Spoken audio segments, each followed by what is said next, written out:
কিরে শুরুতে আবার পুরুত করে গাড়ি কোন দিকে আনলি? কোন থেকে আনু মার কিনছি কিনছ? তোরা আবার ফট করে গাড়ি করে কিনে দিল রে।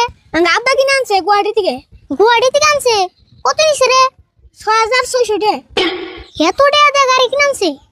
কিনে আনছে না চুরি করে আনছে? কি কইলি তুই? ও না কইলাম গাড়ি জানছে আবার যেন চুরি নে না।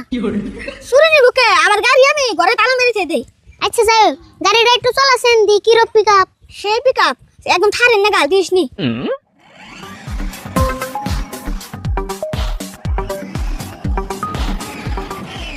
দেখলি তো গাড়িটা কিনে কেমন হয়েছে বসেন? না গাড়ি তো ভালো আছে, আমি একটু চালিয়ে দেখলে একটু ভালো লাগতো। তুই চালিয়ে কি করবি? এই গাড়ি তোর জীবনে কিনে হারবি না। তোর কাকা যে কিপটে কি কস কিনা আর না, তুই খালি আমার গাড়ি চালানি শিখিয়ে দে, আমি কালকে গাড়ি নিয়ে হুম। তুই গাড়ি কিনবো ওই কয়ে তুই একটু চালাবি তাই কো। দেখ সুরত, আমার গাড়ি পছন্দ হয়েছে, আমি তো গাড়ি কিনবই, তুই খালি আমার একটু চালাবার দি। ও বাহের